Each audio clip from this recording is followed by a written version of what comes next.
बिस्मिल्लाहिर्रहमानिर्रहीम, अस्सलाम वालेकुम, माय नेम इज़ मोहम्मद वैस। तो आज की इस वीडियो के अंदर हमने इस चीज़ को डिस्कस करना है कि जब आपको सेक्शन 3 की सस्पेंशन आती है तो वो भी इनवॉइसेस की बेस पर अगर आपको सस्पेंशन आती है सेक्शन 3 की, जिसके ज़रिए आपका अमेज़ॉन का अकाउंट डीएक्टिवेट हो जाता है, वो सस्पेंड हो जाता है, उसके ऊपर वर्किंग नहीं आप कर सकते। तो इस चीज़ को हम किस तरह देखेंगे, इस चीज़ के बारे में हम उसके रीज़न के बारे में इंफॉर्मेशन हासिल करेंगे, उसको हम किस तरह टैकल कर सकते हैं, किस तरह हम इस इशू के साथ फेस कर सकते हैं इसको, और किस तरह हम उसको एक्टिव कर सकते हैं, हमारा क्या प्लान ऑफ एक्शन होना चाहिए, हर चीज़ के ऊपर हम डिस्कस करेंगे। तो स्टेप बाय स्टेप हम लेके चलेंगे। तो इसमें जो है सेक्शन 3 की मोस्टली ज़्यादा यही प्रॉब्लम आती है कि यहाँ आप इनऑथेंटिक प्रोडक्ट्स वहाँ पर सेल आउट कर रहे हैं या आप वहाँ पर काउंटर फीड प्रोडक्ट्स वहाँ पर सेल आउट कर रहे हैं, और उनकी इन्वॉइसेस का ही फिर आपको इशू आता है। उनकी इन्वॉइसेस का क्यों इशू आता है, क्या चीज़ होती है, सब चीज़ों को हम डिस्कस करेंगे। तो फर्स्ट नंबर पर अगर मैं बात करूँ तो what is inauthentic products. Inauthentic products कौन से होते हैं?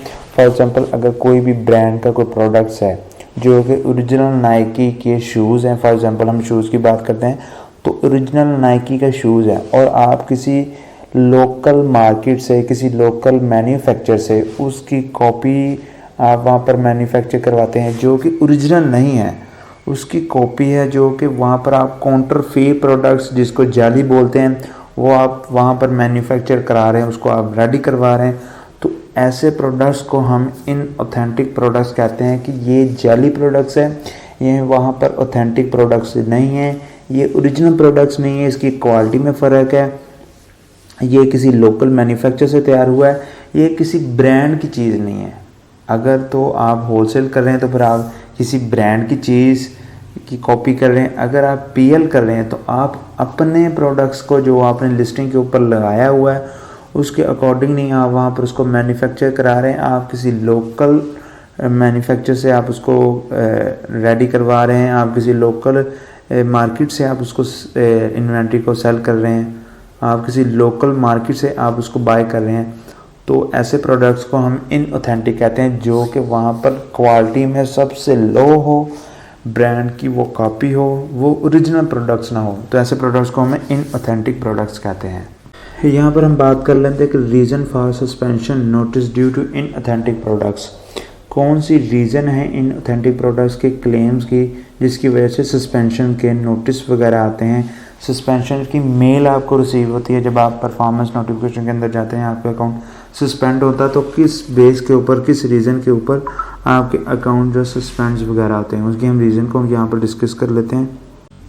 अमेज़ॉन आपके उस प्रोडक्ट्स को इनऑथेंटिक प्रोडक्ट्स कह सकता है कि अगर आप विदाउट अप्रूवल के वहाँ पर उस प्रोडक्ट्स को वहाँ पर सेल आउट कर रहे हैं, किसी भी अप्रूवल के बगैर, अगर तो अमेज़ॉन उस अप्रूवल को रिक्वायर ही नहीं करता उस प्रोडक्ट्स के रिलेटेड या उस लिस्टिंग के रिलेटेड, अगर आप होलसेल कर रहे हैं तो अगर अमेज़ॉन आपसे वो रिक्वायर नहीं करता, मगर अमेज़ॉन को ये लगता है कि अगर मैंने रिक्वायर नहीं भी किया तो इसने इसका परमिशन लेटर नहीं दिया, तो ये प्रोडक्ट्स एक इनऑथेंटिक प्रोडक्ट्स है क्योंकि इसने इसको अप्रूव नहीं करवाया। तो ये एक रीज़न होती है। दूसरा रीज़न ये होती है कि कस्टमर कंप्लेंट्स करते हैं। कस्टमर कहते हैं कि मैंने जो लिस्टिंग के ऊपर प्रोडक्ट देखे हैं वो वहाँ पर ओरिजिनल है, मगर मुझे जो रिसीव हुए वो वहाँ पर काउंटरफीट प्रोडक्ट्स वहाँ पर रिसीव हुए जो कि जाली है, उसकी वो कॉपी है, ओरिजिनल नहीं है। तो ये एक रीज़न होती है।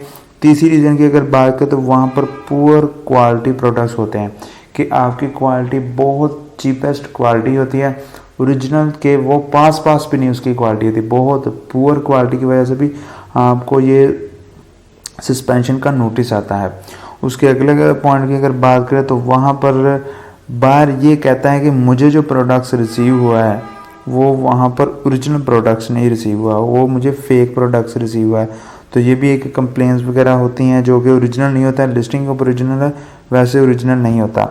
और उसके अलावा फिर डैमेज प्रोडक्ट्स के लिस्टिंग के ऊपर तो आपने बड़ी बड़ी बातें की होती हैं कि वहाँ पर हमारी क्वालिटी ऐसी है जैसे मर्जी उसको फेंक के वो टूटेगा नहीं, मगर मुझे तो रिसीव डैमेज हुआ, तो ये तो फिर इसका मतलब ये जाली प्रोडक्ट्स है, ये काउंटरफीट प्रोडक्ट्स है।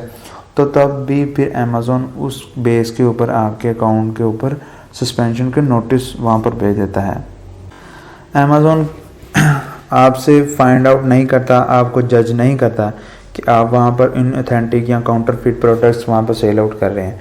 मगर अगर किसी बायर ने उसको प्रोडक्ट्स को लिया, कोई भी सिंगल बायर अगर हो, कोई भी सिंगल बायर अगर उस प्रोडक्ट्स के अगेंस्ट वहाँ पर कंप्लेन करता है कि ये एक काउंटरफिट प्रोडक्ट्स मुझे यहाँ पर दिया गया है जो कि इनऑथेंटिक प्रोडक्ट्स है, तो फिर अमेज़ॉन आपसे पूछता है, उसके ऊपर एक्शन लेता है कि आप मुझे बताएं कि ये काउंटरफिट प्रोडक्ट्स है कि नहीं। आप मुझे प्रूफ यहाँ पर सबमिट करें, आप मुझे उसकी इन्वॉइसेस दें जहाँ से आपने जिस सप्लायर से आपने ये प्रोडक्ट्स वगैरह बाय किए हैं, इन्वेंट्री हमने बाय किए, मुझे उस सप्लायर्स की इन्वॉइसेस दे जो कि अमेज़ॉन के ऊपर उसका कुछ क्राइटेरिया है, वो हमारा क्राइटेरिया मीट करना चाहिए, वो ऑथेंटिक सप्लायर से आपने वो प्रोडक्ट्स ली हो, उसकी जो इन्वाइसेस है वो वैलिड होने चाहिए।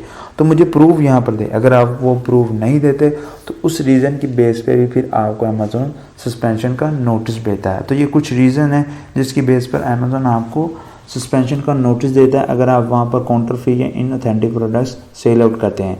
तो अगर हम अगला जो पॉइंट है उसको अगर हम डिस्कस कर लेते हैं कि अमेज़ॉन इनऑथेंटिक आइटम्स की क्या क्या पॉलिसी है जिसकी अगर हम वायलेशन करें तो फिर अमेज़ॉन हमें सस्पेंशन का नोटिस दे देता है जो कि बाद में फिर डीएक्टिवेशन की रीज़न बढ़ती हैं। तो यहाँ पर हम डिस्कस कर लेते हैं। अमेज़ॉन एक बहुत बड़ा ट्रस्टी, बहुत बड़ा शॉपिंग एक ई कॉमर्स स्टोर है, एक वेबसाइट है जो कि बहुत फेमस है और बहुत लार्जेस्ट लेवल के ऊपर वो सेलिंग करता है। तो आप इन चीज़ को एग्री करेंगे अगर आपने अमेज़ॉन के ऊपर सेलिंग वगैरह करनी है, एज अ सेलर वहाँ पर अकाउंट क्रिएट करना है, तो फिर आप वहाँ पर कभी भी काउंटरफिट प्रोडक्ट्स, कभी भी इनऑथेंटिक प्रोडक्ट्स वहाँ पर सेल आउट नहीं कर सकते, क्योंकि जितने भी काउंटरफिट प्रोडक्ट्स है ना, इसके रिलेटेड बहुत स्ट्रिक्ट लेवल की वहाँ पर अमेज़ॉन की पॉलिसी है और ये बहुत बुरी चीज़ अमेज़ॉन के ऊपर समझी जाती है अगर उसके बायर को कोई भी जाली प्रोडक्ट्स वहाँ पर आप डिलीवर करें अमेज़ॉन के प्लेटफॉर्म को यूज़ करते हुए, क्योंकि अमेज़ॉन ने बहुत ज़्यादा टाइम लगाया इसके ऊपर, बहुत ज़्यादा पॉलिसी टर्म्स एंड कंडीशन बनाकर बायर का एतमाद अपने ऊपर लाए हैं कि बायर आंखें बंद करके अमेज़ॉन से प्रोडक्ट्स बाय करता है, क्योंकि उन्हें पता होता है कि एक तो इनकी प्राइस मुनासिब है, दूसरा ये है कि यहाँ पर जितने भी प्रोडक्ट्स हैं ना सारे ओरिजिनल प्रोडक्ट्स होते हैं, कोई भी वहाँ पर जाली प्रोडक्ट्स नहीं होता। तो ये बायर का अमेज़ॉन के ऊपर एक ट्रस्ट बना हुआ है जो कि अमेज़ॉन यही चाहता है कि आप इस ट्रस्ट को कभी भी ब्रेक ना करें अपने फ़ायदे के लिए। अगर तो थोड़ा सा भी अमेज़ॉन को इसके बारे में भनक भी लगे तो फिर वो एक सेलर की वजह से अपने पूरे प्लेटफॉर्म को वो बदनाम नहीं करेगा, वो आपकी वहाँ पर लिस्टिंग को उड़ा देगा, आपके अकाउंट को उठा के बास्केट में फेंक देगा, समझ ले, अकाउंट को ही उड़ा देगा, ख़त्म कर देगा, उसकी हिस्ट्री से वो उड़ा देगा। तो नेक्स्ट उस डिटेल के ऊपर फिर आप अकाउंट भी नहीं बना सकते। इतना स्ट्रिक्ट है इसके बारे में जो कि वहाँ पर काउंटरफिट प्रोडक्ट्स सेल आउट करते हैं। अगर आप वहाँ पर सेल आउट करते हैं जितने भी इलीगल प्रोडक्ट्स हो गए जो कि अमेज़ॉन ने रिस्ट्रिक्टेड किए हैं, जितने भी जाली प्रोडक्ट्स वगैरह हो गए, अगर आप वो सेल आउट करते हैं किसी लोकल मैन्युफैक्चरर से आप रेडी करवा कर वो आप सेल आउट करते हैं, किसी चीपेस्ट क्वालिटी को यूज़ करते हो उस प्रोडक्ट्स को आप मैन्युफैक्चर करवाते हैं जो कि क्वालिटी नहायत ही घटिया है, तो ऐसी चीज़ों में अमेज़ॉन अगर उस चीज़ को डिटेक्ट कर लेता है तो फिर अमेज़ॉन आपसे प्रीवियसली रिकॉर्ड आपसे मांगता है कि आप मुझे जितना भी पुराना इस डेट से लेके इस डेट तक जितनी भी आपने लिस्टिंग वगैरह की, जितने भी प्रोडक्ट्स आपने सेल आउट किए हैं, मुझे आप ऑथेंटिक सप्लायर्स की इनवॉइसेस वगैरह जितने भी डॉक्यूमेंटेशन हैं वो मुझे प्रोवाइड करें ताकि मैं उसकी पूरा एनालिसिस कर सकूं, उसकी मैं इन्वेस्टिगेशन कर सकूं कि आपने वहाँ पर जितने भी प्रोडक्ट्स सेल आउट किए हैं वो सारे ऑथेंटिक है, वो ऑथेंटिक सप्लायर से आपने मैन्युफैक्चर करवाए हैं, हमारे बायर के पास कोई लोकल प्रोडक्ट्स तो नहीं चला गया, उसका जो एक ट्रस्ट बना था वो तो नहीं वो डैमेज वगैरह हुआ। तो अमेज़ॉन फिर आपकी रिस्पॉन्सिबिलिटी बना देता है कि आप ये सारी चीज़ें मेरे प्रोवाइड करें। अगर आप ये नहीं प्रोवाइड करते तो फिर मैं आपके अकाउंट को सस्पेंड कर दूंगा जो कि मैं डीएक्टिवेट करके बाद में फिर आप उस मेरे प्लेटफॉर्म के ऊपर अपनी इस डिटेल को यूज़ करते हुए कभी भी आप सेलिंग नहीं कर सकते। अगर आपने इसको मेंटेन रखना है तो आप मुझे ये सारी इन्वेंट्री का जितना भी रिकॉर्ड वगैरह डॉक्यूमेंटेशन है ये मुझे प्रोवाइड करें। मैं उसकी मुकम्मल इन्वेस्टिगेशन करके फिर ही मैं कुछ फ़ैसला करूँगा कि आपने सही प्रोडक्ट्स भेजा या गलत, या ये बायर की ये गलती है कि उसने कोई फेक यहाँ पर कंप्लेन वगैरह की है। तो ये बहुत ज़्यादा इसके बारे में अमेज़ॉन स्ट्रिक्ट है। आप कभी भी ये हरकत ना करें। हम यही कहते हैं कि अगर आप किसी भी अच्छे मैन्युफैक्चर से, अच्छे सप्लायर से अगर आप इन्वेंट्री ले रहे हैं, उसकी आप इंस्पेक्शन एक बार ज़रूर करा लें। जैसे ही आप इंस्पेक्शन कराते हैं तो आपके माइंड में जितने भी बुरे ख्यालात होते हैं वो सारे क्लियर हो जाते हैं कि नहीं मेरा ये प्रोडक्ट जितने भी ना ये मेरे सारे ओके हैं। और अमेज़ॉन के ऊपर मोस्टली 3 किस्म की, 3 टाइप्स की सस्पेंशन के नोटिफिकेशन आते हैं। 3 टाइप्स के अमेज़ॉन आपको सस्पेंशन की ईमेल देता है आपको नोटिफिकेशन के अंदर। जो परफॉर्मेंस नोटिफिकेशन का टैब है उसके अंदर आपको 3 किस्म की मोस्टली, वैसे तो और भी ज़्यादा सस्पेंशंस के नोटिफिकेशन आपको आते हैं, मगर मोस्टली ये 3 नोटिफिकेशन आपको सस्पेंशन के आते हैं जो कि हम यहाँ पर डिस्कस कर लेते हैं। अगर मैं फर्स्ट नंबर की बात करूँ तो पहली नोटिस की अगर बात करें तो अमेज़ॉन पहले नोटिस के अंदर ये कहता है, ये अमेज़ॉन को लगता है कि आप जो से प्रोडक्ट्स सेल आउट कर रहे हैं ये आप इन ऑथेंटिक प्रोडक्ट्स सेल आउट कर रहे हैं, ये आप काउंटरफीट प्रोडक्ट्स सेल आउट करें। अमेज़ॉन के एल्गोरिथम को लगता है, अमेज़ॉन का जितना भी एआई टूल्स है उसको लगता है कि आप जो से प्रोडक्ट्स वहाँ पर सेल आउट कर रहे हैं वो सारे इनऑथेंटिक है, वो वहाँ पर काउंटरफीट प्रोडक्ट्स हैं। तो आपको फिर सस्पेंशन का नोटिफिकेशन आता है कि हम आपके अकाउंट को सस्पेंड कर रहे हैं। हमने नोटिफिकेशन आपको सेंड कर दी है। तो हमें ये लगता है कि आप जितने भी वहाँ पर प्रोडक्ट्स सेल आउट कर रहे हैं, या आप फॉर एग्जांपल अगर आपकी 5 लिस्टिंग है और 5 लिस्टिंग में से ये जो 2 लिस्टिंग है ना, इस लिस्टिंग के ऊपर आप काउंटरफीट प्रोडक्ट्स वहाँ पर सेल आउट कर रहे हैं, जिसकी बेस के ऊपर हम आपके अकाउंट को सस्पेंड कर रहे हैं। तो आप इनकी इनवॉइसेस, इनके ऑथेंटिसिटी आप हमें प्रोवाइड करें। इनके जितने भी डॉक्यूमेंटेशन हैं, जितने भी आप सप्लायर से आपने इन्वेंट्री मैन्युफैक्चर करवाने के बाद आपने दिए, इन्वेंट्री जहाँ से आपने रेडी करवाई है उसकी सारी ऑथेंटिक हमें इनवॉइसेस वगैरह हमें सबमिट करें। सारे भी जितने लीगल डॉक्यूमेंट्स वगैरह वो हम आगे डिस्कस करेंगे कि कौन से डॉक्यूमेंट्स वो हमें प्रोवाइड करें ताकि हम उसकी इन्वेस्टिगेशन कर सकें। और उसके साथ फिर अमेज़ॉन आपको मोस्टली कई नोटिस के अंदर, कई मेल के अंदर आपको लिंक्स वगैरह भी दे देते हैं कि जिस चीज़ की आपने वायलेशन वगैरह की होती है ना, उसकी पॉलिसी के बारे में डिटेल के साथ उसने साथ लिंक दिया होता है। अगर आपने किसी भी सेक्शन 3 के अंदर किसी भी पॉलिसी की अगर आपने वायलेशन की है, साथ वो वायलेशन की पॉलिसी की टर्म्स एंड कंडीशन साथ मेंशन कर देता है कि आप इसको रीड करके आप अपने आप को एजुकेट कर सकते हैं हमारी इस पॉलिसी के बारे में। और उसके साथ ही फिर आपको ये भी कहता है कि आप किस तरह अपने अकाउंट को रीएक्टिवेट कर सकते हैं, कौन कौन सी चीज़ आप हमें प्रोवाइड करेंगे और किस तरह आप प्रोवाइड करेंगे।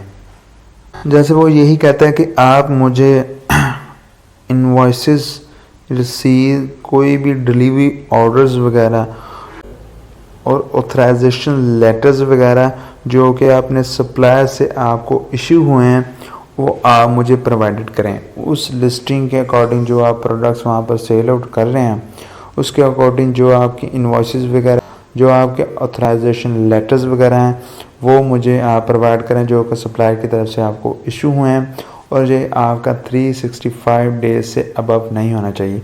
इसके अंदर अंदर जो भी आपके इनवॉइसेस वगैरह वो आप हमें प्रोवाइड करें, और उसके ऊपर सेम टू सेम वही आपकी क्वांटिटी इन्वेंट्री की, उसके नेम, सारी चीज़ें मैच होनी चाहिए, डेट्स वगैरह, नेम, अकाउंट्स वगैरह सारी इन्फॉर्मेशन आपकी मैच होनी चाहिए। वो हमें इनवॉइसेस भेजें और वो ऑथेंटिक होने चाहिए।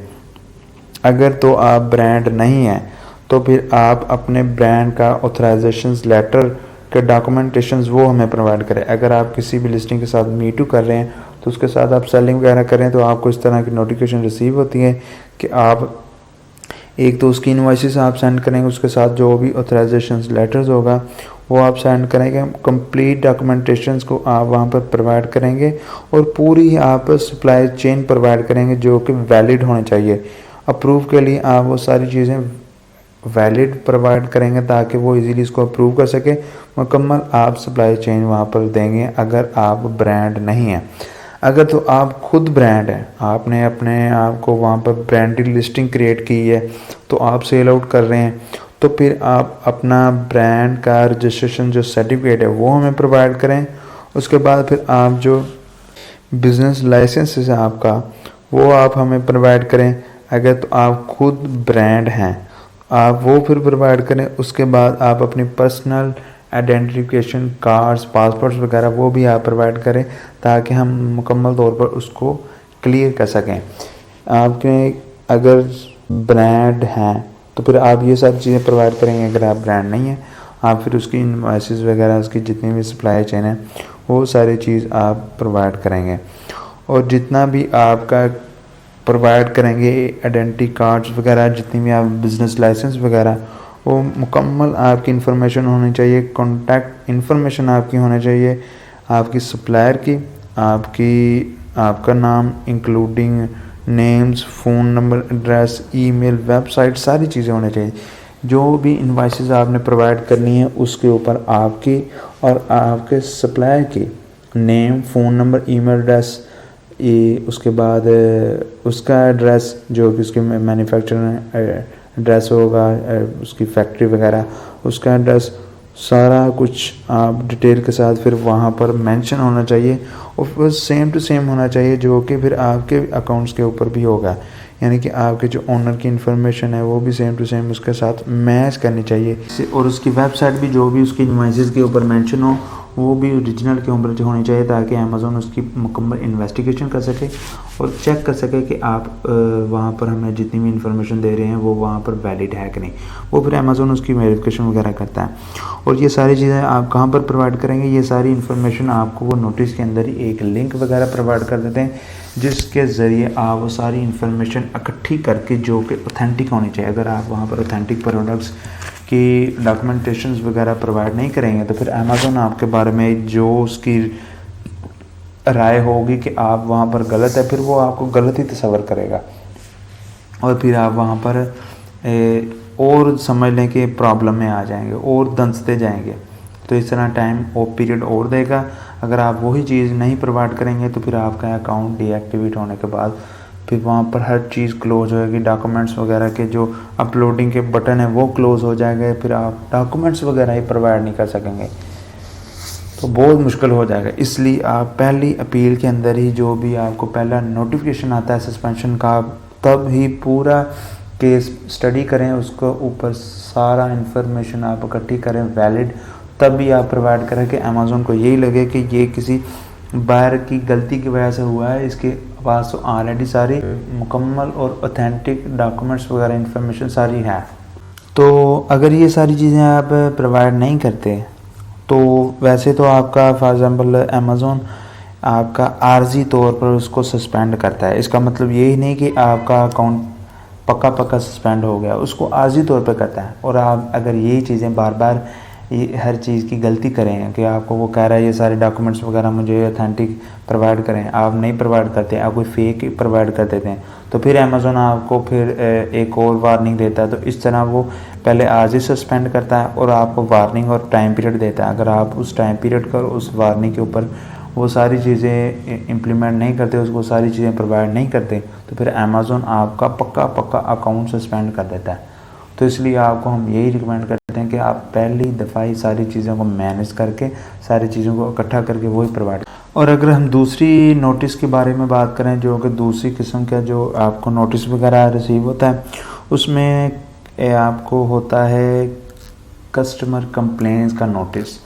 कस्टमर कंप्लेन करता है अमेज़ॉन को कि जिसने मुझे काउंटरफीट प्रोडक्ट्स दिया, उसने मुझे इन ऑथेंटिक प्रोडक्ट्स दिया, तो उस बेस के ऊपर फिर आपको रिस्पांस वगैरह होते हैं आपके सेलर सेंटर के ऊपर। अगर आप वो नहीं देते तो फिर आपको सस्पेंशन का नोटिस दे देता है। सस्पेंशन का नोटिस के अंदर आपको यही डिस्क्राइब किया होता है कि आप हमारे जितने भी ये बायर्स वगैरह उसकी तरफ से कंप्लेन वगैरह आई है तो उसकी बेस पर हम आपका अकाउंट सस्पेंड कर रहे हैं, हम आपको मेल भेज रहे हैं, इसके अंदर आप जितने ये डॉक्यूमेंटेशन है ये हमें प्रोवाइड करें।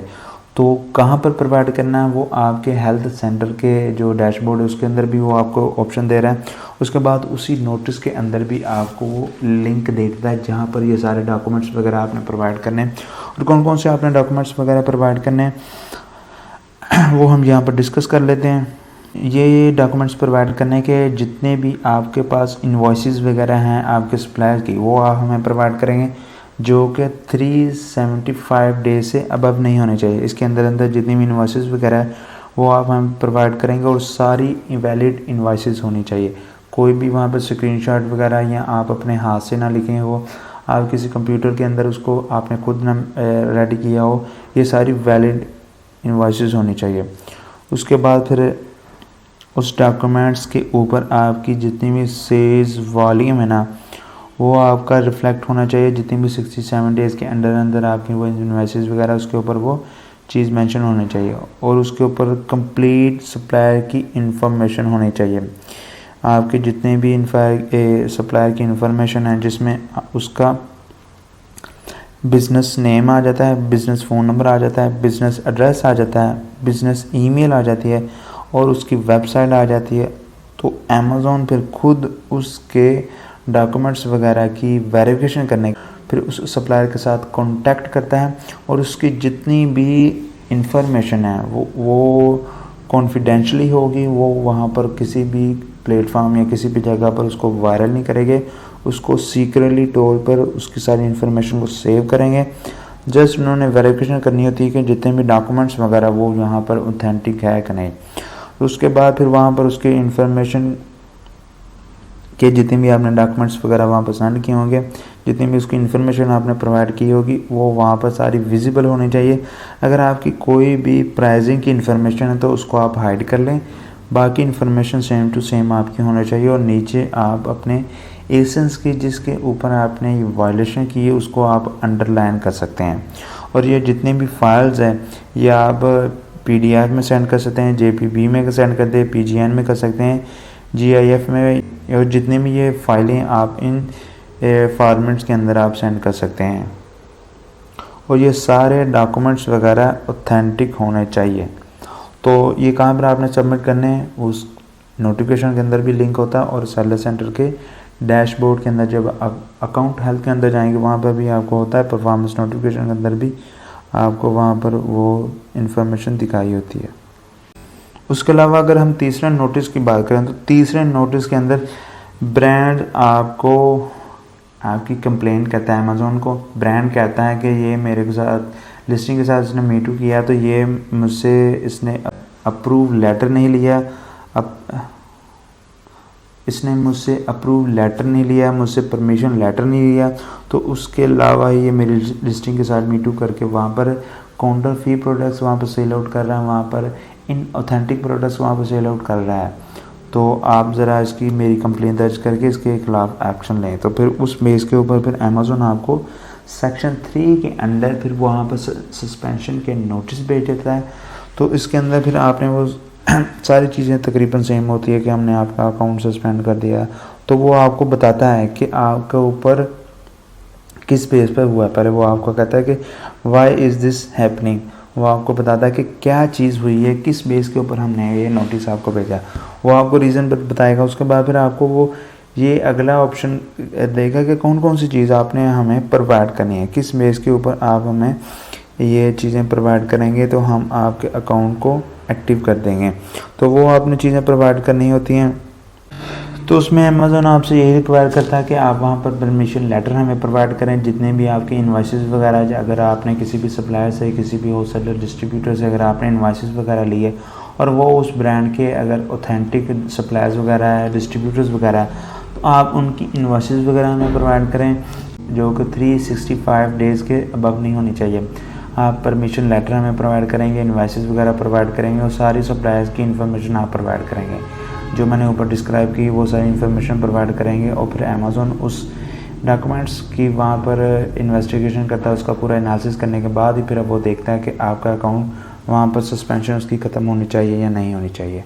तो ये एक रीज़न होती है, ये बेसिक रीज़न है जिसकी वजह से आपको नोटिस वगैरह आते हैं। और वो इनवॉइसेस सस्पेंशन की बेस के ऊपर आपको सेक्शन 3 की जो नोटिस आता है ना, मोस्टली इन बेसिस के ऊपर आते हैं। तो इस तरह आपने डॉक्यूमेंट्स वगैरह वहाँ पर प्रोवाइड करने होते हैं।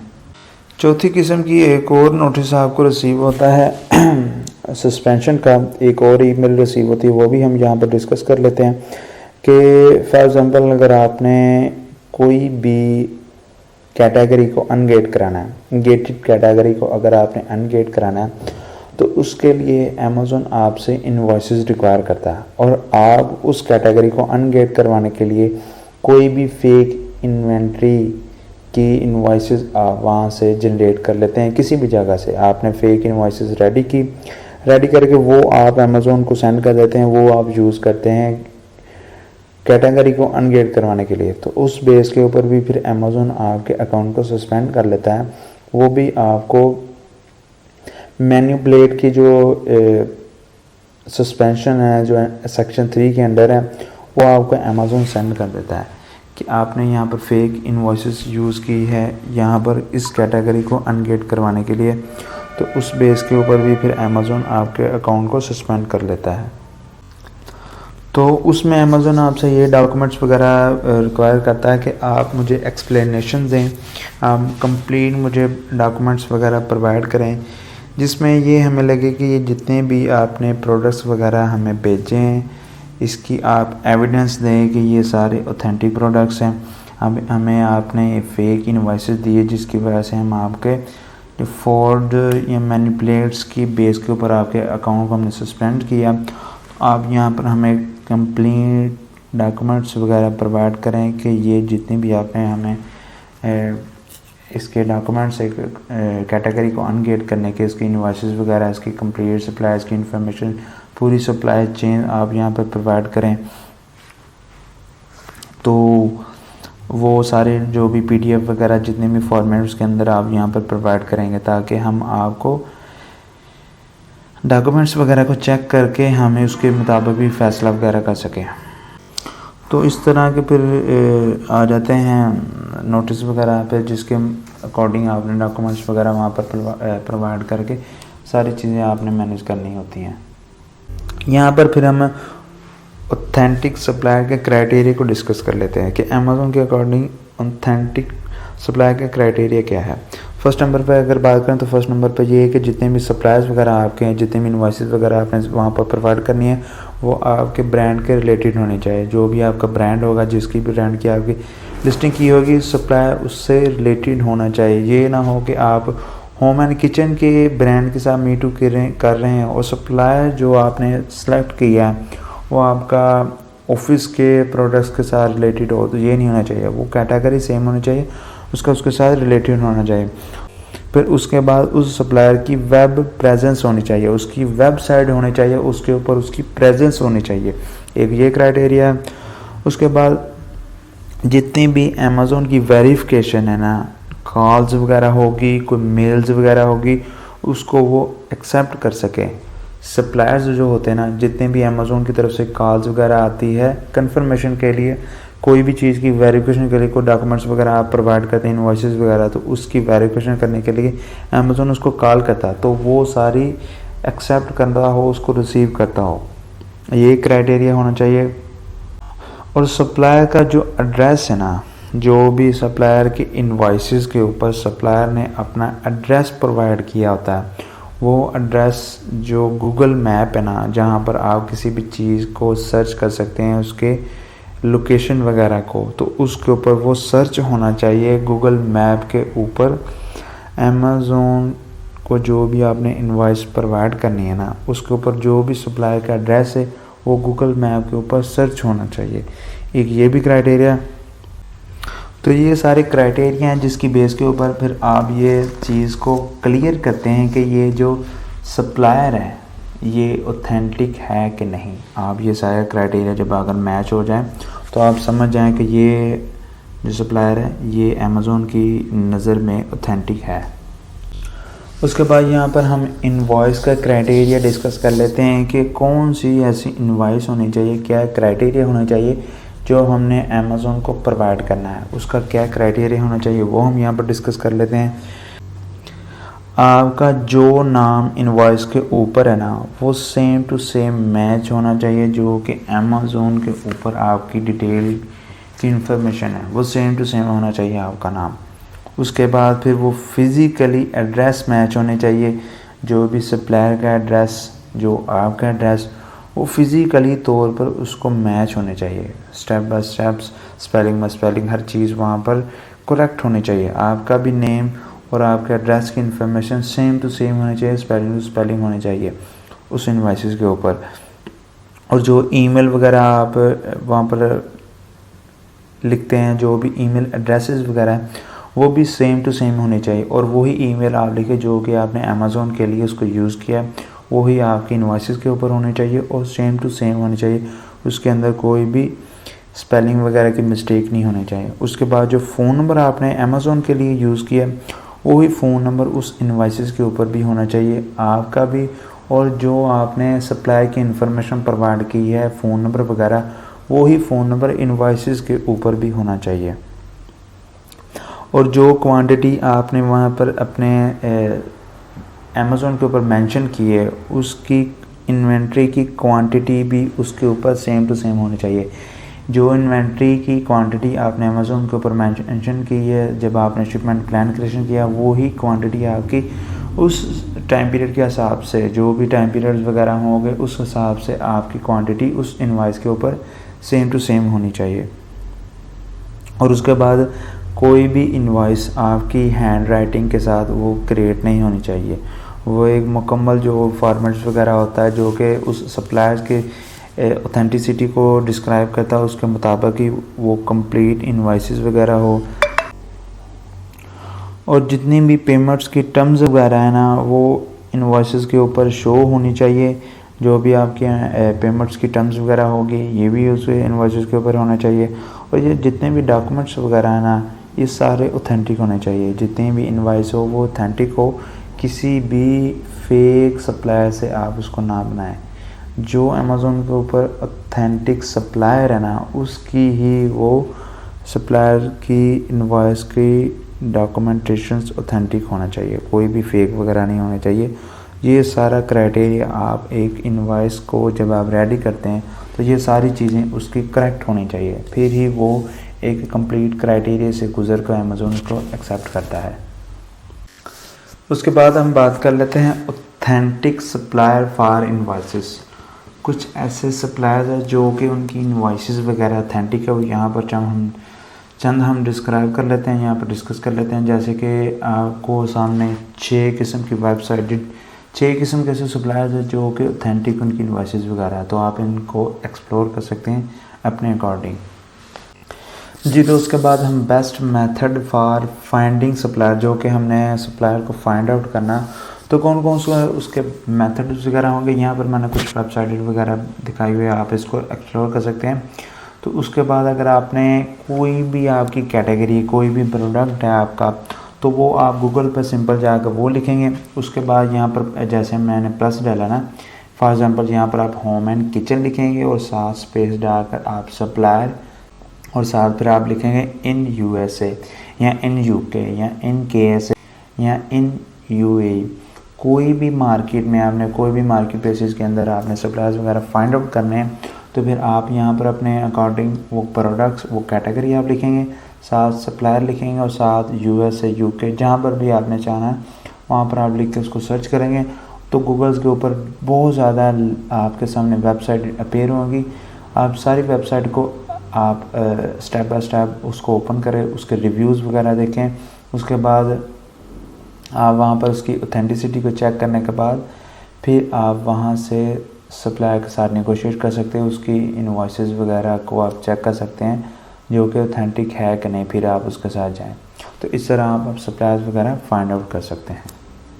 उसके बाद यहाँ पर हम डिस्कस कर लेते हैं कि जो भी हमने सप्लायर्स फाइंड आउट कर लिया तो किस तरह की हमने उसको ईमेल वगैरह करनी है, कि किस तरह हम उनसे इनवॉइसेस वगैरह करें, किस तरह हम उनके साथ नेगोशिएट वगैरह करें।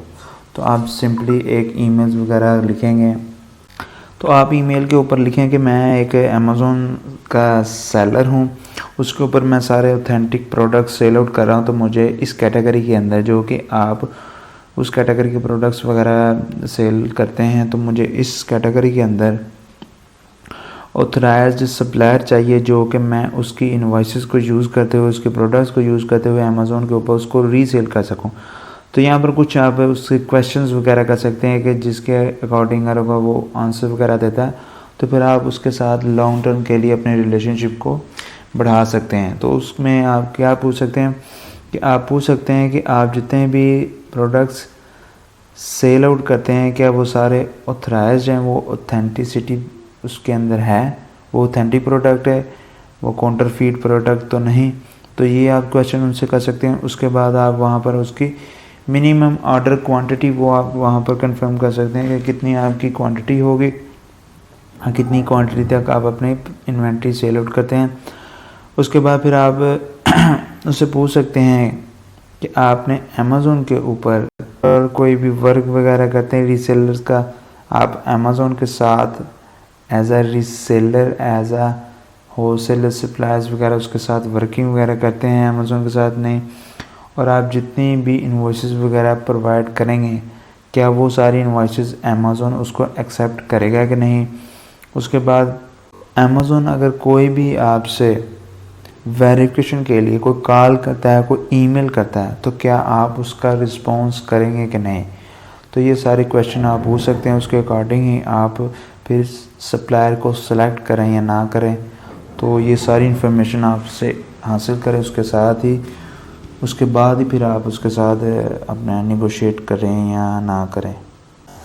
तो ये कुछ क्राइटेरिया थे जिसके बेस पे ऊपर आपने चीज़ों को सिलेक्ट करना है, आपने उसको रेडी करना है। तो आपको सस्पेंशन का नोटिस तो आ गया। सेक्शन 3 के अंडर कोई भी सस्पेंशन की है कस्टमर कंप्लेन के ऊपर हो सकती है, ब्रांड कंप्लेन के ऊपर हो सकती है, काउंटरफीट आइटम के ऊपर हो सकती है। तो रिसीव होगी आपको वो नोटिस। अब आप एक complete plan of action create करना है। यहाँ पर प्लान ऑफ एक्शन को डिस्कस करने से पहले मैं कुछ पॉइंट आपको क्लियर कर देता हूँ कि फॉर एग्जांपल अगर आप होलसेल कर रहे हैं या ड्रॉप शिपिंग कर रहे हैं, अमेज़ोन ने आपसे दूसरे माह की, साल के दूसरे माह यानी कि फरवरी की आपसे इनवॉइस मांगी। जैसे आपने किसी भी जगह से फेक इनवॉइस रेडी करके अमेज़ोन को दे दी, ठीक है, अमेज़ोन को दे दी, तो अमेज़ोन ने उसको एक्सेप्ट नहीं की, वो फिर रिजेक्ट कर दी, फिर आपको नोटिस आ गया। अब आपके पास यही हल है कि आप किसी ऑथेंटिक सप्लायर को फाइंड आउट करें और वो इनवॉइस वहाँ से आप जनरेट करें। मगर जो भी ऑथेंटिक सप्लायर होते हैं ना, वो कभी भी आपको पिछली डेट की इनवॉइस रेडी करके नहीं देते। आपकी अमेज़ोन के साथ बात हो रही है फरवरी के महीने की, मगर इस चीज़ को लेते हुए मार्च आ गया, अप्रैल आ गया, तो तब आपने सप्लायर फाइंड आउट किया जो कि वो मार्च की या अप्रैल की वो आपको इनवॉइस दे रहा है और वो ऑथेंटिक भी है।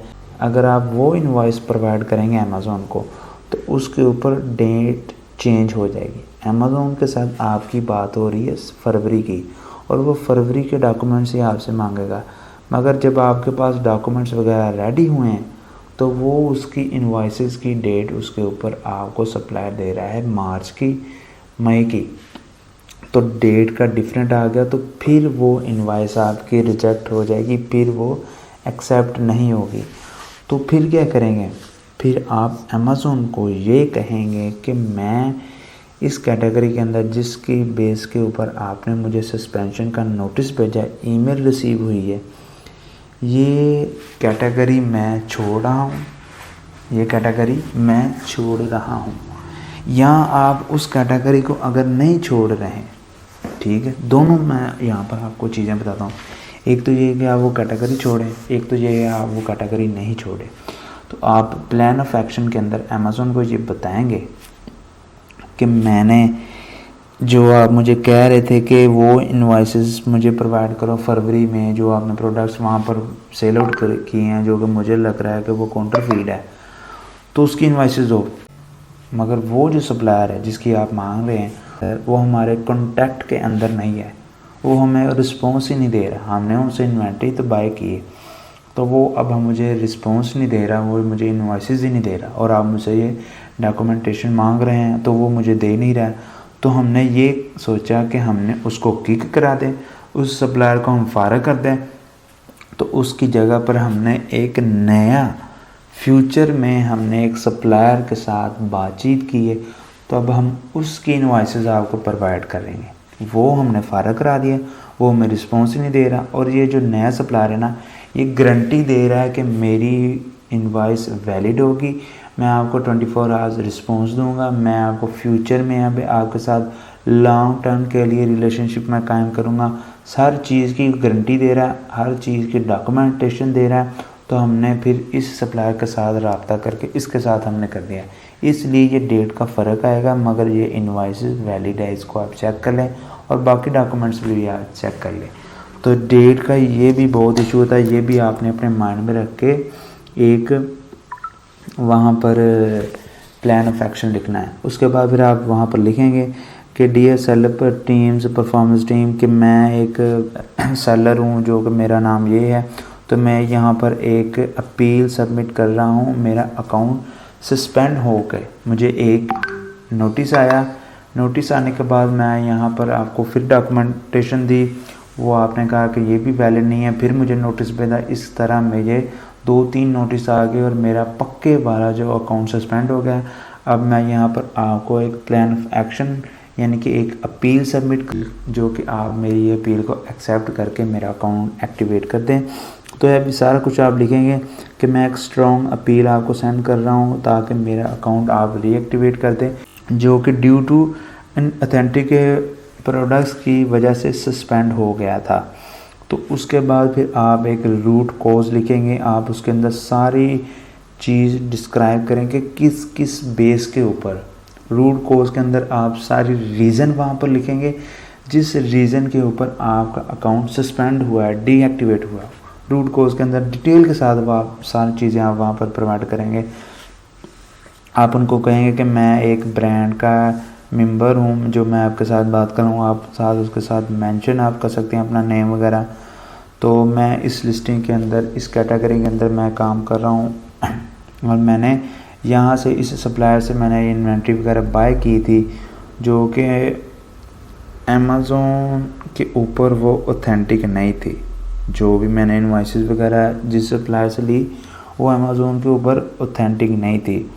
और फिर मुझे कस्टमर की तरफ से कंप्लेन आया, उसका रिस्पॉन्स वगैरह भी नहीं दिया, जो कि वो कह रहा है कि ये काउंटरफीट प्रोडक्ट्स है। तो उसने कंप्लेन कर दी, उस कंप्लेंट्स की बेस पर फिर अमेज़ोन ने मुझे नोटिफिकेशन भेज दिया सस्पेंशन का और मुझे कहा कि आप मुझे एक डॉक्यूमेंट्स वगैरह की लिस्ट के अंदर इंक्लूड करें इनवॉइसेस को, जो भी इनवॉइसेस है सप्लायर्स की, उसके अंदर जितनी भी चीज़ें वो मुझे सारी इंक्लूड करके आप मुझे सबमिट करें, ताकि जो कस्टमर ने मुझे आपको यानी कि एक सेलर को जो कि उसने कंप्लेंट की है अमेज़ोन को, तो वो मैं चेक कर सकूं कि वो कस्टमर कोई गलत वगैरह कंप्लेंट तो नहीं कर रहा। तो आप ये सारी डॉक्यूमेंट्स वगैरह प्रोवाइड करें, और मैंने वो सारे प्रोवाइड भी किए। ये आप सारा रूट कोर्स के अंदर लिखेंगे तो वो मैंने प्रोवाइड भी किए, मगर अमेज़ोन ने उसको रिजेक्ट कर दिया और कहा कि ये वैलिड नहीं है, जितने भी डॉक्यूमेंट्स वगैरह आप प्रोवाइड कर रहे हैं ये वैलिड नहीं है, तो आप मुझे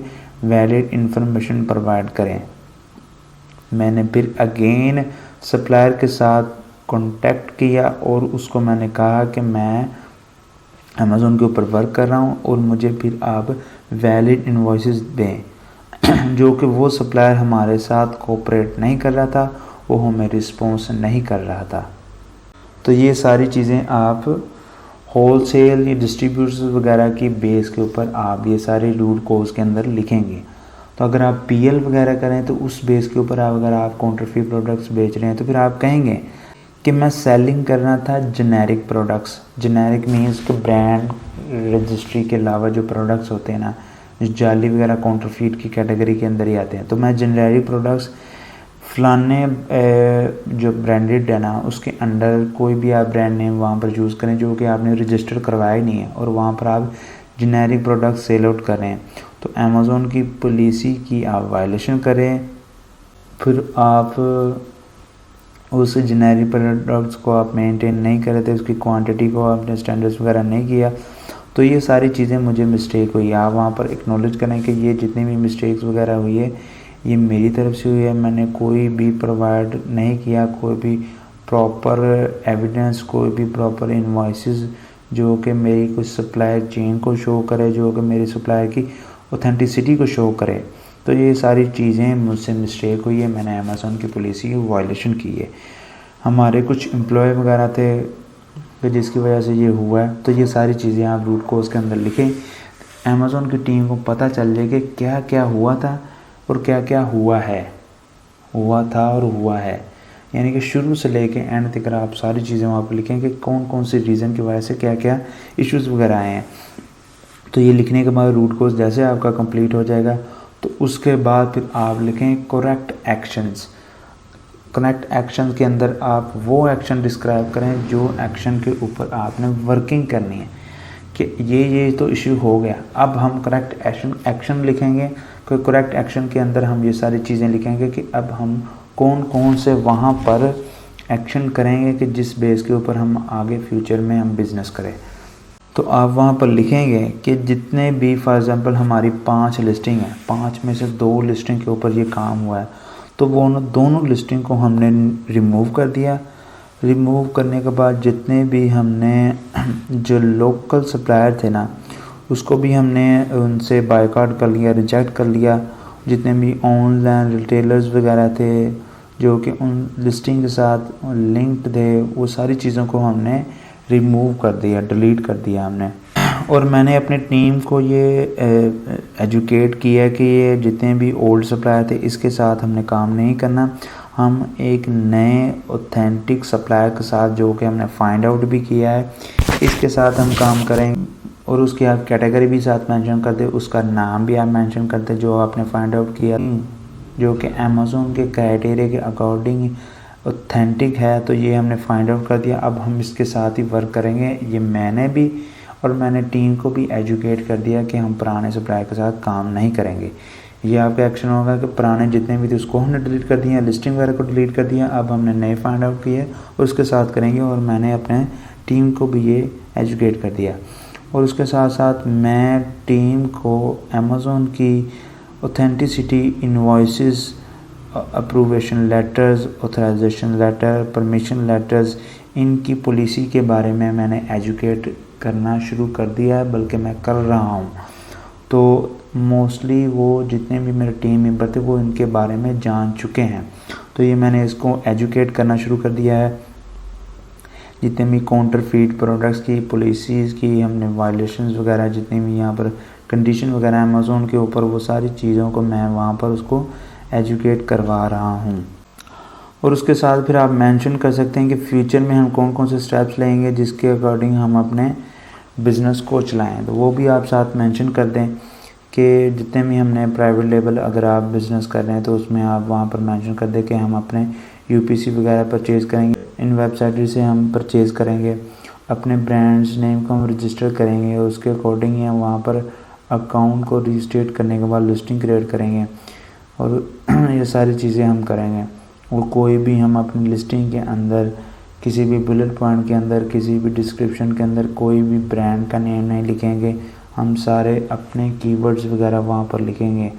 अगर आपने होलसेल वगैरह करना है तो होलसेल के लिए हम जिस भी लिस्टिंग के साथ हमने मीटू करना है, मैपिंग करना है, तो उसके लिए हम पहले उनसे ऑथराइजेशन लेटर लेंगे। परमिशन लेटर लेने के बाद ब्रांड से जितना भी ब्रांड ओनर होगा उससे हम परमिशन लेटर लेंगे, अप्रूवेशन लेटर लेंगे, ऑथराइजेशन लेटर लेने के बाद ही फिर हम उसके साथ मीटू करेंगे, उसके पहले नहीं करेंगे। और जितने भी हम इन्वेंट्री वगैरह परचेज़ करेंगे वो सारे ऑथराइजेशन डिस्ट्रीब्यूटर्स, होलसेलर, सप्लायर वगैरह हम उनसे वहाँ पर लेंगे और उसको हम चेक करेंगे कि वो ऑथेंटिक है कि नहीं। जब हमने अमेज़ॉन की पॉलिसी वगैरह को रीड कर लेंगे तो हम उसको चेक करेंगे। जितने भी प्रूफ ऑफ डॉक्यूमेंट्स वगैरह वो हम उनसे लेकर वही फॉर्मेट जो अमेज़ॉन हमसे रिक्वायर करता है वो ही हम वहाँ पर सबमिट करेंगे जो कि वैलिड भी होगा। अगर हम होलसेल की बेस के ऊपर हम किसी भी सप्लायर से, मैन्युफैक्चर से हम इन्वेंट्री वगैरह ले रहे हैं तो उनसे भी हम डिस्ट्रीब्यूटर की ऑथेंटिसिटी, सप्लायर की ऑथेंटिसिटी वो हम चेक करेंगे। उसकी सारी कॉन्टैक्ट की इंफॉर्मेशन वो हम वहाँ से लेंगे। सारे डॉक्यूमेंट्स वगैरह जितने भी होंगे वो हम वहाँ पर उसको चेक करेंगे। प्रूफ ऑफ डॉक्यूमेंट्स वगैरह हम उसको लेकर अमेज़ॉन के क्राइटेरिया के अकॉर्डिंग वो हम अपने पास रखेंगे। अगर हम होलसेल की बेस के ऊपर कोई भी इन्वेंट्री वगैरह बाय करें तो वो भी हम ब्रांड के जितने भी डिस्ट्रीब्यूटर होंगे हम ब्रांड से कंफर्म करने के बाद, उसकी ऑथराइजेशन कंफर्म करने के बाद फिर उसकी इनवॉइसेस को भी हम चेक करेंगे कि वो अमेज़ॉन के क्राइटेरिया के मुताबिक वैलिड है कि नहीं, उसके बाद ही हम उसके साथ इन्वेंटरी वगैरह परचेज़ करेंगे उसकी इनवॉइसेस को कंफर्म करने के बाद। तो जितनी भी हम अब मौजूदा वक्त में और फ्यूचर में इन्वेंटरी वगैरह हम परचेज़ करेंगे तो उसकी इंस्पेक्शन हम लाजमी करवाएंगे, उसके प्रोडक्ट्स की क्वालिटी हर चीज़ को हम लाजमी चेक करवाएंगे और हम ब्रांड ओनर से भी कंफर्म करवाएंगे। अगर हम होलसेल करें, अगर पीयर करें तो वो हम इंस्पेक्शन टीम से पूरी उसकी एक इंस्पेक्शंस जो उसका प्लान होता है वो उसके गुजार कर हम चेक करेंगे कि ये ऑथेंटिक प्रोडक्ट्स है कि नहीं, इसकी क्वालिटी वगैरह है कि नहीं। उसके अलावा हम मज़ीद और ट्रेनर और स्टाफ हायर करें जो कि अमेज़ॉन के अकॉर्डिंग वर्किंग वगैरह करें, उसके जितने भी एलिजिबिलिटी के क्राइटेरिया है उसके वगैरह उसके मुताबिक ही वो सारी चीज़ों वगैरह को चेक करें। और भी दूसरे वगैरह जितने भी स्टाफ है उसको भी हम लहदा हर चीज़ के लिए एक लहदा स्टाफ हम हायर करें ताकि और टीम मेंबर हमारे साथ अटैच हों और आसानी के साथ हम अमेज़ॉन की पॉलिसी के अकॉर्डिंग ही वहाँ पर सेलिंग वगैरह कर सकें। तो इस तरह आप एक स्ट्रॉन्ग वहाँ पर प्लान ऑफ एक्शन लिखने के बाद फिर आप वहाँ पर सबमिट करें। तो अमेज़ॉन की टीम के साथ आप एक केस ओपन करके ये अपील स्ट्रॉन्ग तरीके के साथ आप सबमिट करें और ये आप अपने इश्यू के हिसाब से यहाँ पर लिखें। कोई भी प्लान ऑफ एक्शन का जो टेम्पलेट आप वहाँ से फेसबुक से या किसी भी जगह से लेते वो आप यूज़ ना करें, खुद आप अपने इशू के अकॉर्डिंग आप उसको लिखें क्योंकि हर किसी का इशू सेम नहीं होता, किसी का कोई होता है किसी का कोई होता है। फॉर एग्ज़ाम्पल अगर इनवॉइसेस के अकॉर्डिंग आपकी सेक्शन आया है, आपका होगा किसी कस्टमर की कंप्लेन के थ्रू वो सस्पेंड हुआ है, किसी और की अगर टेम्पलेट यूज़ करेंगे तो मे बी उसका ब्रांड की कंप्लेन वगैरह हो, तो इस तरह फिर आपके टेम्पलेट में फ़र्क आ जाएगा। तो इस तरह तो इसलिए हम यही रिकमेंड करते हैं कि आप लाजमी अपने अकॉर्डिंग या अपने इशू के अकॉर्डिंग आप अपने प्लान ऑफ एक्शन बनाएं, वो ही सबमिट करें। होपफुली आपको ये वीडियो पसंद आई होगी। अपने बहुत ज़्यादा ख्याल रखिएगा। Take care. अल्लाह हाफिज़।